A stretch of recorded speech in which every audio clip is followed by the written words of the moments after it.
It's been just a little under 2 months since the official reveal of Dead by Daylight's anniversary chapter and transmission. Since Dead by Daylight chapters come out every 3 months, I'd say this is a pretty good time to begin speculation as to what it could be. Not only that, but I want to go over everything we know about the chapter itself so far, as well as when it releases. After some thought, I'm confident I have a pretty good idea of the exact date chapter 29 will release. Furthermore, I found something pretty interesting I don't think anyone else has covered yet, so I'd stick around. Before I delve into that though, what exactly do we know about Chapter 29? For starters, we know for a fact it's licensed, as confirmed in the anniversary stream. Not only that, but it was emphasized that it was a big license, something iconic. The same goes for Chapter 30, but that's a discussion for another day. Just in case you don't remember that, I'll go ahead and play the clip. Skip ahead using timestamps if you've already seen this. The next 2 killers that will follow after that are going to be licensed, and I would say licensed with a big L if I can. Really iconic additions to the game. Extremely excited to be able to talk a little bit more about that. Unfortunately, a little too early today to be able to do that. We've started to play with them a little bit internally and seeing how the characters are going to shape up, and it's pretty exciting to actually have those additions to the game. Yes. So more to come later this year. So, we know it's licensed, but what else do we know? Well, the roadmap shown in the stream tells us it's a full chapter with both a survivor and a killer. But a roadmap posted on DBD's official Twitter tells us even more. Not only are we getting a survivor and a killer in this licensed chapter, but a brand new map as well. There also seems to be an in-game event releasing with this new licensed chapter. Is this event tied to the chapter, or is it just coincidence they'll both be occurring at the same time? Nothing else immediately came to mind as to what this event could be, so I dug a little deeper into Dead by Daylight's event history. They've had different names over the years, but over the course of the game's history, there seem to be 4 main types of events. First is a Halloween event, obviously taking place in October and sometimes cutting into November. Second is the Christmas event, December. Third, the Lunar New Year event, January and February. Fourth is the anniversary event, usually taking place in June, and in Year 8's case has already passed. So what the hell is this? Well, looking back at literally every event Dead by Daylight has ever had, there seem to be 4 possibilities. First is the aforementioned possibility of a collaboration event, specifically an event to go with the new chapter. This isn't entirely unheard of, as a few months ago, DBD had its Meet Your Maker collaboration event. Granted, Meet Your Maker is by the same company as Dead by Daylight Behavior, but it still opened a new door for events. The second is something I find very unlikely, but still technically lines up. Does anyone remember the Scorching Summer Barbecue event? If not, then I'm not surprised. It only happened once in Dead by Daylight's history, all the way back in 2018. Even though it never happened again, its time frame does somewhat match, lasting from early July to late August. Third is technically 2, but I thought I'd put them together. One of Dead by Daylight's miscellaneous mini-events or community choice event. For the former, they're events with minor effects that only lasted a week or so, like Ghost Month or Greek Week.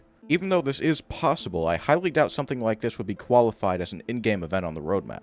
The same goes for community choice events, which, albeit still has a chance of being deemed important enough, I think it is also very unlikely.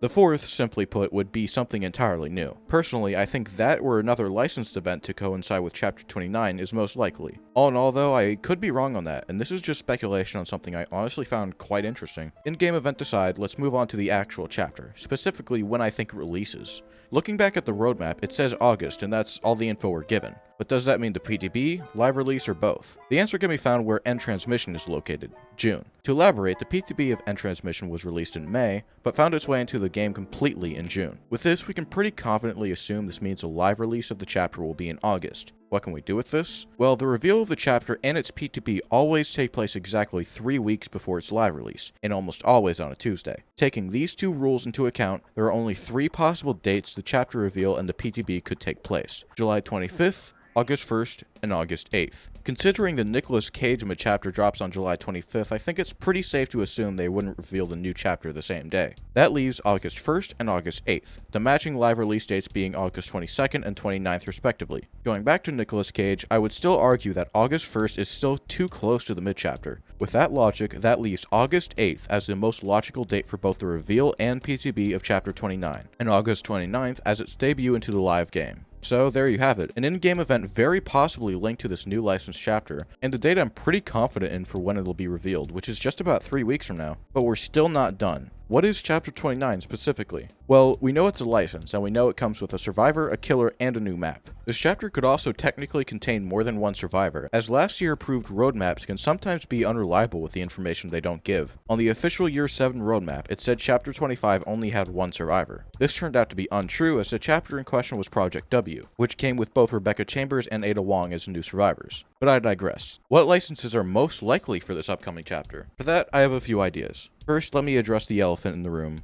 FNAF. Recently, I've seen a lot of discussion and speculation as to whether or not FNAF could come to the game for either Chapter 29 or Chapter 30. For the latter, it lines up nearly perfectly with the release date of the FNAF movie, since the chapter will most likely release in early November, pretty soon after October 27th, when the movie releases. Not only that, but the chapter is confirmed to be a killer paragraph, which, in my opinion, works really well for FNAF. Springtrap would be the killer, and right now there's not really an obvious choice for a survivor. For Chapter 29 though, I saw something that really caught my eye. It lines up with FNAF's anniversary. I looked this up just to confirm, and it would be an understatement to say I was shocked at what I found. August 8th, 2014. The release date of the first FNAF game. Sound familiar? Because that's the exact date that seems most likely for the release of Chapter 29. Now, this by no means confirms anything, and even if FNAF is Chapter 29, it is one hell of a coincidence. Even still, I thought it'd be something worth pointing out. And considering its undeniable popularity as well as current relevance with the Security Breach DLC releasing this month and the FNAF movie, it qualifies as a big license in my mind.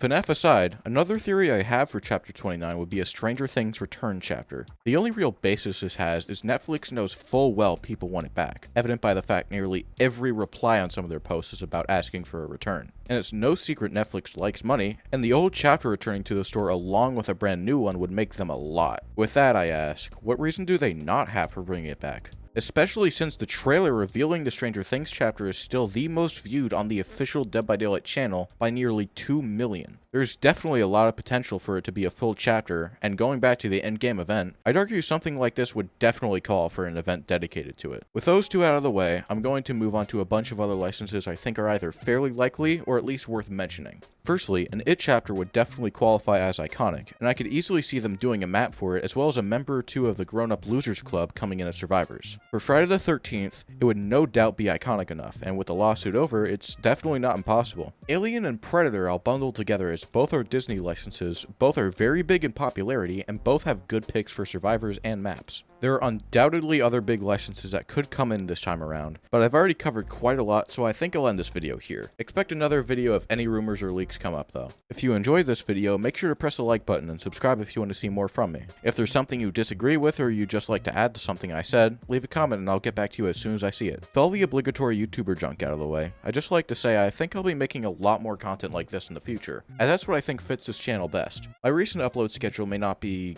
consistent, but with taking the time to figure some things out, I think I really know where to take this channel. But I digress. I hope you all have a great rest of your day, and I'll see you in the next one.